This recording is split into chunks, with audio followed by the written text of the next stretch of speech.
नमस्कार साथियों, एक बार फिर से मैं आपका अपने YouTube channel GK all exam fighter में आपका बहुत बहुत स्वागत करता हूं। दोस्तों, रोज की तरह एक बार मैं फिर से आपके लिए जीके के अत्यंत ही महत्वपूर्ण क्वेश्चन आंसर लेकर आया हूं। यदि आपको यह वीडियो पसंद आए तो वीडियो को जरूर लाइक करिएगा। यदि चैनल पर पहली बार आए हैं तो चैनल को सब्सक्राइब करिएगा और अपने सच्चे दोस्त तक इस वीडियो को जरूर शेयर करिएगा।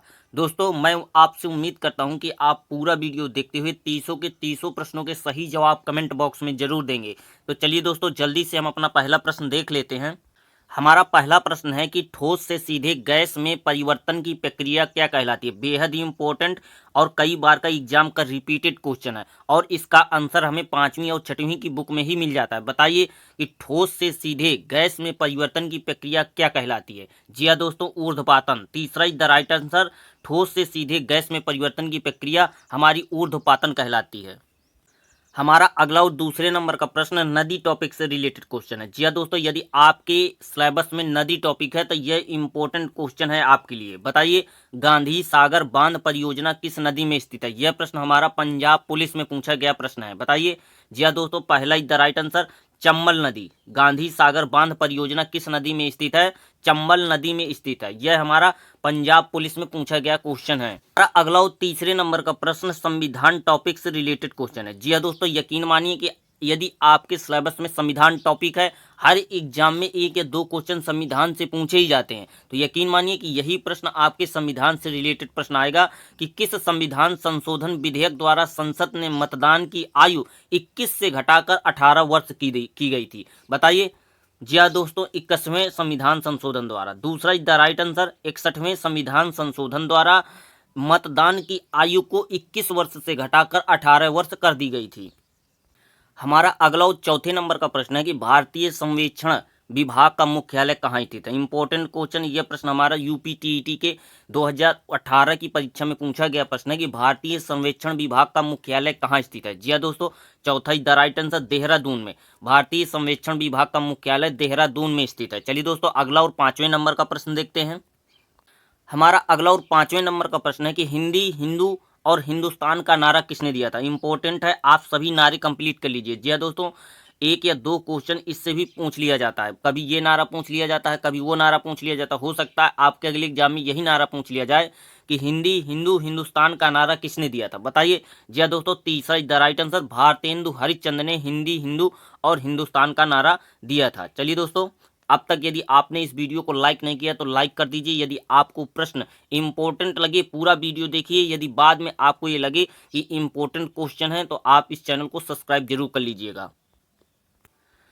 हमारा अगला प्रश्न है कि श्वेत कोयला किसे कहा जाता है। जी हाँ दोस्तों, श्वेत कोयला किसे कहा जाता है। कपास को, कैरोसिन को, पेट्रोलियम को या जल विद्युत को। जी हाँ दोस्तों, चौथा द राइट आंसर जल विद्युत को श्वेत कोयले के नाम से भी जाना जाता है। चलिए दोस्तों, अगला क्वेश्चन देखते हैं। हमारा अगला और 7वें नंबर का प्रश्न है कि दीपा कर्माकर। जी हाँ दोस्तों, दीपा कर्माकर किस खेल से संबंधित है। बेहद इंपॉर्टेंट क्वेश्चन है, कई बार एग्जाम में ये क्वेश्चन रिपीट भी हो चुका है। तो आप इस क्वेश्चन को रफ कॉपी उठाइए और इसको नोट करिए और बताइए इसका आंसर। यदि आपको किसी भी क्वेश्चन का, जी हाँ दोस्तों, 30 प्रश्नों में से यदि किसी भी क्वेश्चन का आंसर मालूम है तो आप बिना संकोच के जल्दी से कमेंट करके बताइए और अंत में आप ये जरूर बताइएगा आपने 30 में से कितने क्वेश्चन का सही जवाब दिया है। दीपा कर्माकर किस खेल से संबंधित है। जी हाँ दोस्तों, दूसरा the right answer gymnastic. Gymnastic खेल से संबंधित है। हमारा अगला और 8वें नंबर का प्रश्न है कि जब लिफ्ट की डोरी टूट जाए। जी हाँ दोस्तों, जब लिफ्ट की डोरी टूट जाए तो व्यक्ति का आभासीय भार क्या होगा। बेहद ही इंपॉर्टेंट, कई बार का एग्जाम का रिपीटेड क्वेश्चन है। यह प्रश्न हमारा पॉलिटेक्निक के एग्जाम में ना जाने कितनी बार पूछा गया है, नीट के एग्जाम में भी पूछा जा चुका है, जेई की जो जेई की परीक्षा होती है बिजली विभाग की, उसमें भी यह एग्जाम में कई बार पूछा गया प्रश्न है कि जब लिफ्ट की डोरी टूट जाए तो व्यक्ति का आभासीय भार क्या होगा। जी हाँ दोस्तों, चौथा द राइट आंसर शून्य होगा। आभासीय भार शून्य होगा। चलिए दोस्तों, अगला और 9वें नंबर का प्रश्न देखते हैं।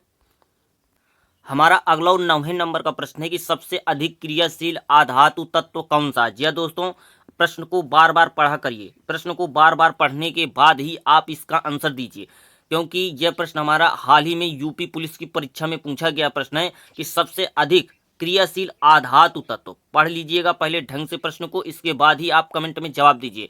पूछा गया है कि सबसे अधिक क्रियाशील आधातु तत्व कौन सा है? जी हाँ दोस्तों, फ्लोरीन। तीसरा is the right answer, fluorine. चलिए दोस्तों अगला, यदि आपने अब तक वीडियो को लाइक नहीं किया है तो लाइक कर दीजिए। यदि चैनल पर पहली बार आए पूरा वीडियो देखिए। यदि वीडियो में आपको इंपॉर्टेंट क्वेश्चन दिखें तो आप जरूर इस चैनल को सब्सक्राइब कर लीजिएगा। हमारा अगला 10वें नंबर का प्रश्न है कि भारत में मेट्रो पुरुष के नाम से किसे जाना जाता है? जी हाँ दोस्तों, इंपॉर्टेंट है और कई बार एग्जाम का रिपीटेड क्वेश्चन है कि भारत में मेट्रो पुरुष के नाम से किसे जाना जाता है। यह हमारा प्रश्न एनटीपीसी 2021 की परीक्षा में पूछा गया प्रश्न है। बताइए। जी हाँ दोस्तों, दूसरा is the right answer, Sreedharan. Bharat में मेट्रो पुरुष के नाम से किसे जाना जाता है? श्रीधरन को जाना जाता है। हमारा अगला और 11वें नंबर का प्रश्न है कि धूम्रपान पर प्रतिबंध लगाने वाला विश्व का पहला देश कौन सा? इंपॉर्टेंट है और कई बार का एग्जाम का रिपीटेड क्वेश्चन है। बताइए, धूम्रपान पर प्रतिबंध लगाने वाला विश्व का पहला देश कौन सा था? जी हाँ दोस्तों, भूटान। तीसरा द राइट आंसर, भूटान ने ही सबसे पहले धूम्रपान पर प्रतिबंध लगाया था।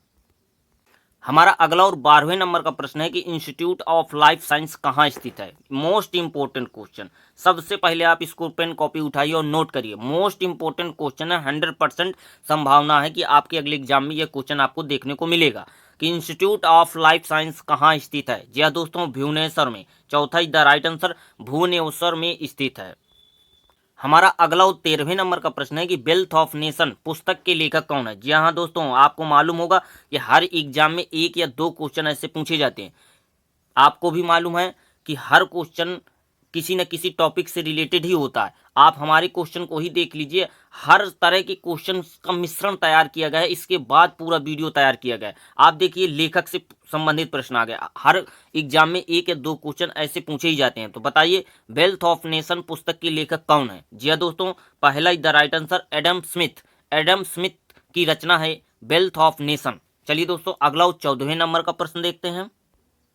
हमारा 14वें नंबर का प्रश्न है कि उपभोक्ता दिवस किस तिथि को मनाया जाता है? जी हाँ दोस्तों, हमने आपसे पहले ही कहा था कि हमारा इस वीडियो में सभी प्रकार के प्रश्नों का सम्मिश्रण तैयार किया गया। आप देखिए, तिथि से संबंधित प्रश्न आ गए। आपको भी मालूम होगा कि हर एग्जाम में एक या तो दो क्वेश्चन दिवस से पूछे जाते हैं। ये देखिए, हमारा अगला क्वेश्चन दिवस से ही रिलेटेड है कि उपभोक्ता दिवस किस तिथि को मनाया जाता है। जी हाँ दोस्तों, 15 मार्च को। तीसरा द राइट आंसर, 15 मार्च को उपभोक्ता दिवस के रूप में मनाया जाता है।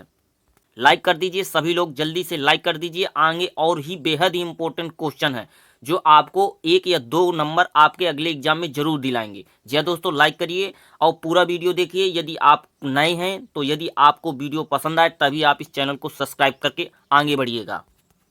हमारा अगला और 15वें नंबर का प्रश्न बेहद ही इंपॉर्टेंट है और कई बार का एग्जाम का रिपीटेड क्वेश्चन। यह हमारा एमपी पीसीएस। जी हाँ दोस्तों, एमपी में जो पीसीएस की परीक्षा हुई थी उसमें यह प्रश्न पूछा गया था कि महात्मा बुद्ध ने किसके शासनकाल में निवारण प्राप्त किया था? बताइए, किसके शासनकाल में महात्मा बुद्ध ने निवारण प्राप्त किया था? जी हाँ दोस्तों, अजात शत्रु। पहला द राइट आंसर, अजात शत्रु के शासनकाल में।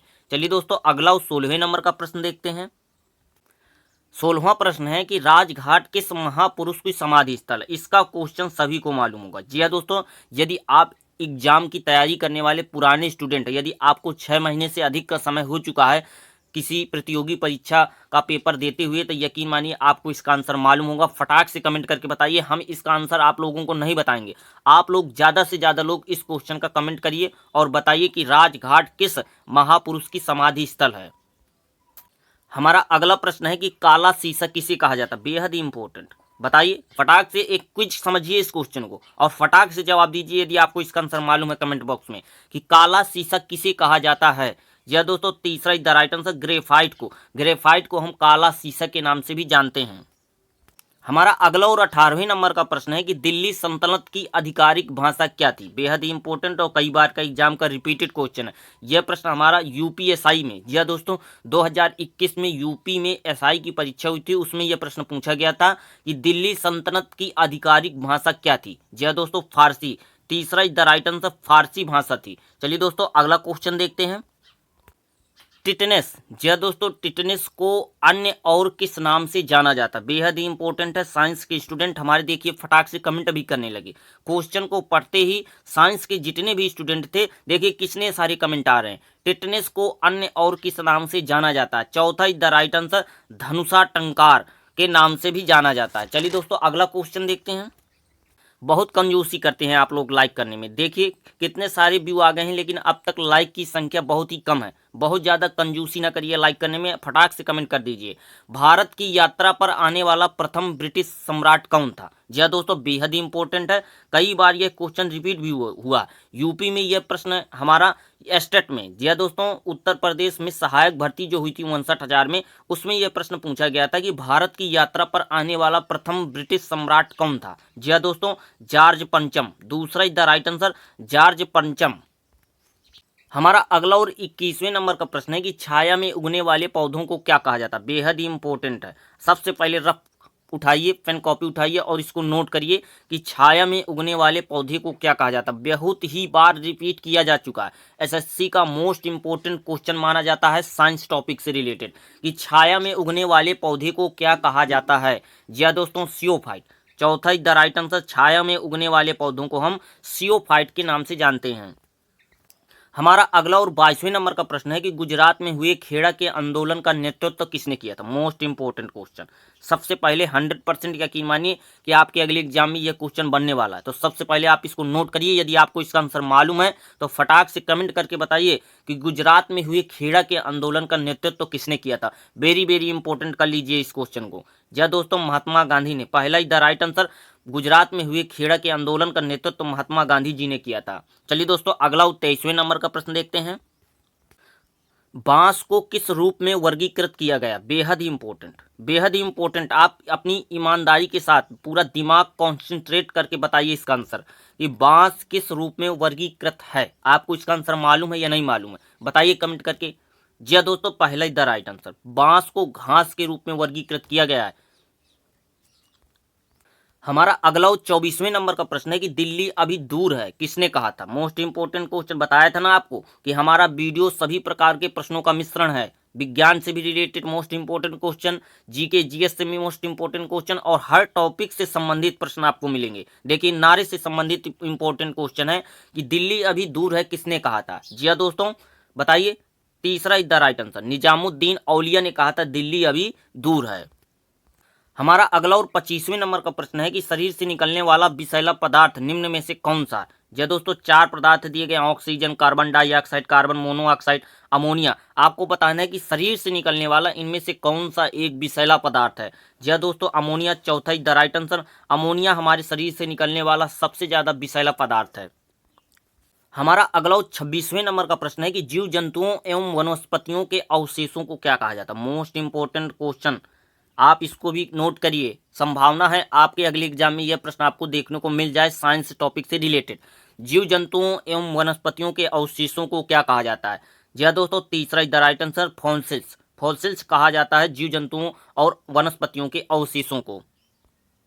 हमारा अगला 27वें नंबर का प्रश्न है कि रक्त समूह का आविष्कार किसने किया था? मोस्ट इंपोर्टेंट क्वेश्चन, एग्जाम में रिपीट हो चुका है कई बार ये क्वेश्चन, ग्रुप डी के एग्जाम में। बताइए रक्त समूह का आविष्कार किसके किसके द्वारा किया गया था या किसने किया था? जी दोस्तों, तीसरा is the right answer, land Steiner ने। लैंड स्टीनर ने ही रक्त समूह का आविष्कार किया था।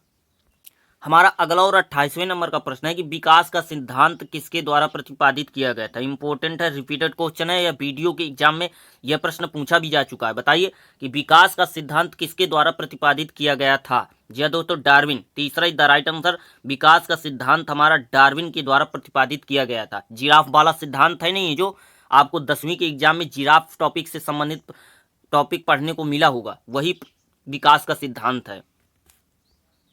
हमारा अगला और 29वें नंबर का प्रश्न है कि निम्न में से कौन सा ऊतक घाव भरने में सहायक? मोस्ट इंपोर्टेंट क्वेश्चन, सबसे ज्यादा इंपॉर्टेंट क्वेश्चन है। तुरंत रफ कॉपी उठाइए और इसको भी नोट करिए। यदि आपको इसका आंसर मालूम है तो यकीन मानिए साइंस टॉपिक से आपका तैयारी शानदार है। बताइए निम्न में से कौन सा ऊतक घाव भरने में सहायक होता है? जी हाँ दोस्तों, तीसरा द राइट आंसर, एपिथीलियमी ऊतक घाव भरने में सहायक माना जाता है। हमारा आज का अंतिम और 30वां प्रश्न है कि किसी जीवित देह के भीतर कोशिका या मृत ऊतक की मृत्यु को क्या कहा जाता है? मोस्ट इंपोर्टेंट क्वेश्चन है। और लास्ट क्वेश्चन है कि किसी जीवित के देह के भीतर कोशिका या ऊतक की मृत्यु को क्या कहा जाता है? मोस्ट इंपोर्टेंट है, नोट करिए, इसे नहीं मानिएगा। यदि आपने नोट नहीं किया और आपके अगले एग्जाम में आ गया, आप नहीं कर पाए, तो यकीन मानिए आपका 1 नंबर चला जाएगा। बताइए। जी हाँ दोस्तों, तीसरा is the right answer, nephrosis. किसी जीवित देह के भीतर कोशिका या ऊतक की मृत्यु को हम नेफ्रोसिस कहते हैं। नमस्कार साथियों।